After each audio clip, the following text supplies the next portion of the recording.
తెలుగుదేశం నాయకులు అంటున్నారు మా దగ్గర డబ్బు ఉంది, మీ దగ్గర ఏముంది అని అడుగుతున్నారు.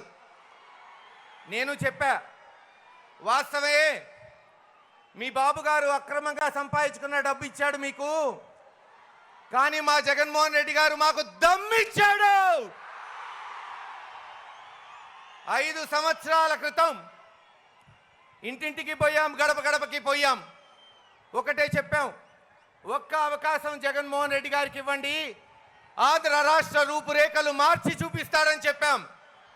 ఈరోజు 5 సంవత్సరాల తర్వాత మనం చూస్తున్నాం, పాలనా సౌలభ్యం కొరకు సచివాలయాలు వాలంటీర్ తీసుకొచ్చి, ఆ రోజు మారుమూల గ్రామాల నుంచి ఎవరైనా సరే మండల హెడ్ క్వార్టర్కి పోయి కుల ధృవీకరణ పత్రాలు, పట్టాలు కానీ పెన్షన్లు కానీ హాయిగా ఈరోజు వాళ్ళ గ్రామాల్లోనే సచివాలయాలు ఏర్పాటు చేసి ఎవ్వరూ మండల హెడ్ క్వార్టర్ పోకుండా చేస్తున్నాడు జగన్మోహన్ రెడ్డి గారు. పెన్షన్ కొరకు గంటలు గంటలు వేచి చూసేది లేకుండా వాలంటీర్ వ్యవస్థ తీసుకొచ్చి ఈరోజు ప్రతి ఇంటికి పెన్షన్ వచ్చేటట్టు చేస్తుంది జగన్మోహన్ రెడ్డి గారి ప్రభుత్వం. కేవలం పాలనా సౌలభ్యమే కాదు, సంక్షేమం.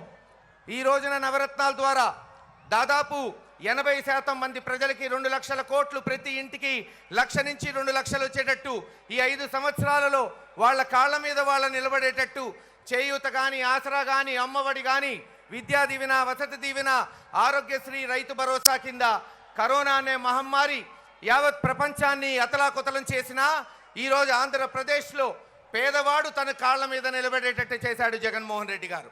అంతేకాదు, ఈ రోజున గురజాల నియోజకవర్గం తీసుకోండి, 1964 కోట్ల రూపాయలతో అనేక అభివృద్ధి కార్యక్రమాలు, జలదీక్ష పేరుతో 218 కోట్లతో పిడుగురాళ్ళ, దాచేపల్లి, గురజాలతో సహా 57 గ్రామాలకి ఈరోజు నీళ్ళు ఇస్తున్నాం. త్వరలోనే టెండర్లు పూర్తవుతాయి. గురజాల, దాచేపల్లితో సహా మిగతా 40 గ్రామాలు ప్రతి వీధికి పైప్ లైన్ వేసి ప్రతి ఇంటికి కుళాయి బిగించి, నాడు నాగార్జున సాగర్ కట్టి కృష్ణమ్మ పరవళ్ళు తొక్కిన కాసు బ్రహ్మానందరెడ్డి మనవడిగా చెప్తున్నా, జగనన్న సైనికుడిగా చెప్తున్నా, ప్రతి ఇంటికి నీళ్ళు ఇస్తాం 1 సంవత్సరంలో. అలాగే కనీసం డిగ్రీ కాలేజు, మెడికల్ హాస్పిటల్ లేని గురజాల నియోజకవర్గంలో 500 కోట్లతో ఈ రోజున 600 పడకల hospital, medical college, nursing college తీసుకొచ్చాం. త్వరలోనే engineering college, agriculture college, degree college కూడా నెలకొల్పబోతున్నాం. జానపాడు బ్రిడ్జి శాంక్షన్ చేయించాం.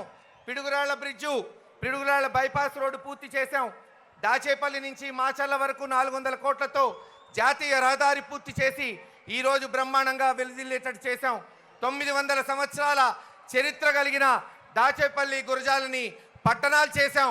ఇలా అనేక అభివృద్ధి కార్యక్రమాలు చేసుకుంటూ రేపు ఇంకా చేయాలంటే తెలుగుదేశం నాయకులు అంటున్నారు, మొన్న ఎరపతినేని శ్రీనివాసరావు ఒక మేనిఫెస్టో ఇచ్చాడు, అంటాడు 5 సంవత్సరాల్లో ఇంటికి ఒక గ్యాస్ సిలిండర్ ఇస్తా అంట. ఒక గ్యాస్ సిలిండర్ అంటే 850 రూపాయలు, నెలకి 14 రూపాయలు, రోజుకి 50 పైసలు. బిచ్చం వేసిన బిచ్చగాడు తీసుకోడు నీ వేసే 50 పైసలు. ఎరపతినేని శ్రీనివాసరావు ఇంటింటికి నీళ్ళు ఇస్తామని మేం చెప్తుంటే, ఊరు కాలేజీలు, డిగ్రీ కాలేజీలు, ఇంజనీరింగ్ కాలేజీలు పెడతామని మేం చెప్తుంటే, నువ్వు దాచేపల్లిలో ప్యాకాట క్లబ్బులు పెడతామని నువ్వు చెప్తున్నావు. అందుకే చెప్తున్నావు, ఖచ్చితంగా ఈరోజు మీరు చూడండి, బీసీలతో సహా అందరికీ సామాజిక న్యాయం చేస్తుంది జగన్మోహన్ రెడ్డి గారు. 75 సంవత్సరాల స్వతంత్ర భారతదేశంలో మొట్టమొదటిసారి నర్సరావుపేట పార్లమెంట్ నుంచి అనిల్ కుమార్ యాదవ్ని పార్లమెంట్ పంపడానికి జగన్మోహన్ రెడ్డి గారు కాదా ఈరోజు నెలకొల్పుతుంది. తెలుగుదేశం 40 సంవత్సరాలు ఒక బీసీకి ఒక ఎమ్మెల్యే కానీ, ఒక ఎమ్మెల్సీ కానీ, ఒక ఎంపీ కానీ ఏ రోజన్నా ఇచ్చారా? ఆలోచించండి సోదరులారా. ఒప్పుకుంటా, ఈ రోజున తెలుగుదేశం నాయకులు అంటున్నారు, మహేష్ రెడ్డి నీ దగ్గర డబ్బు లేదు, మా ఎరపతినేని నిన్ను 10 సార్లు కొంటాడు, అనిల్ యాదవ్ని కృష్ణదేవరాయలు 100 సార్లు కొంటాడని. ఏం పర్లా, అనంతవాయుల్లో రాజశేఖర రెడ్డి గారు ఉన్నాడు, వెన్ను తట్టు ప్రోత్సహించే జగన్మోహన్ రెడ్డి గారు ఉన్నారు, చెయ్యి నడిపించే కార్యకర్తున్నాడు, ఆదరించే అభిమానించే జనం ఉన్నారు. అరే నెత్తురుంది, ఊపిరుంది, సత్తు ఉంది, ఇంతకన్నా సైన్యం కావాలా ఈరోజు యుద్ధం చేయడానికి? Thank you.